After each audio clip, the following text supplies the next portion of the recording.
Look, if you're a basketball fan like me, you understand that what comes with the territory of watching the brilliance of James Harden is the head-scratching James Harden, the frustration of watching James Harden. The James Harden who has found a way, as I stated previously, at youtube.com/TYT Sports, appreciate you watching, is his way to manipulate the game in his favor.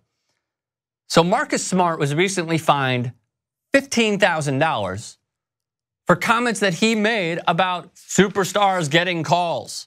Here's what he said that got him fined. When you're playing a guy like that, as in Harden, who gets those types of calls, as we all know, it's pretty much like you're playing in foul trouble. You've got to play really certain. You have to be really solid. You can't really play the defense you want because you know 9 times out of 10 he's going to get those calls. It doesn't matter whether your hands are up or not, of course. He still gets them. We saw that here tonight a few times. We've seen that every game. He has a way of using his hands, grabbing us, pulling us into him, drawing those fouls. He's been doing it for a long time. He gets the benefit of the doubt. Here is the important point that Marcus Smart is making.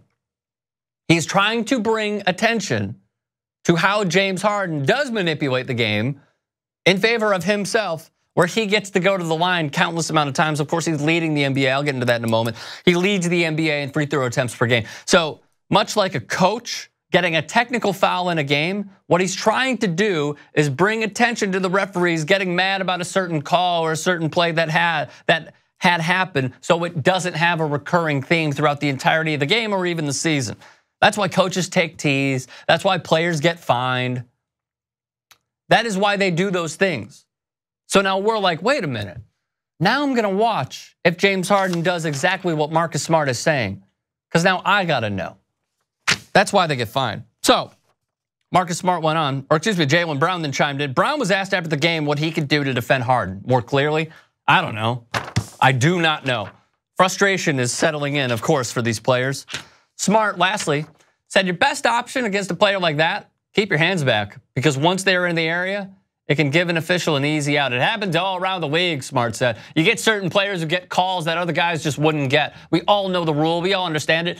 Here's the point that he is driving home. Superstars are going to be superstars. We get it. It is what it is. We've just got to play. Brief history. Sam Smith put out a book that everyone should absolutely read called The Jordan Rules.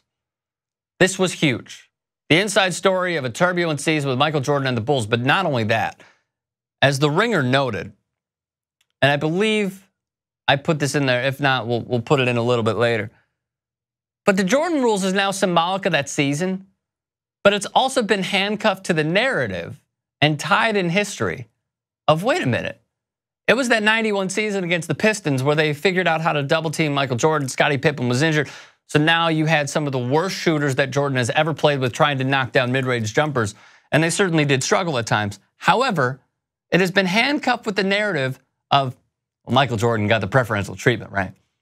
So much so that during Team USA's run, Magic Johnson had this to say during a photo shoot. You can't get too close to Michael, it's a foul. You haven't committed a foul in almost a year and a half, man. How can you talk? They all know it. They get it. If we can go back, I did not put this in the correct order, but I'm just going to try to help out the audience. This is a few after the Richard Sherman photo. Free throw attempts per game. James Harden leading the league, getting to the free throw line 10 times a game, 10.09.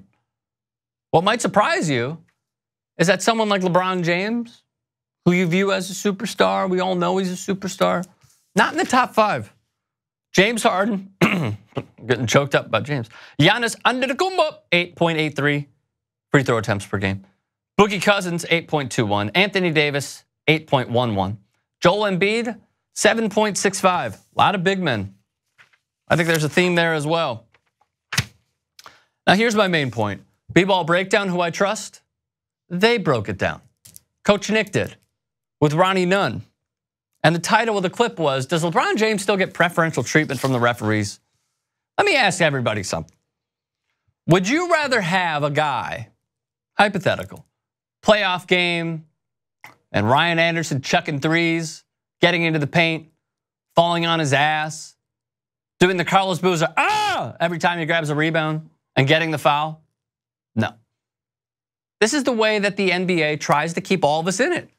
Superstars are always going to get superstar calls. The top 5 are superstars in the modern NBA. It can't be more clear as day. James Harden, Giannis, Boogie, Anthony Davis, Joel Embiid. Sorry, Embiid's a superstar, whether you hate him or not. I love him.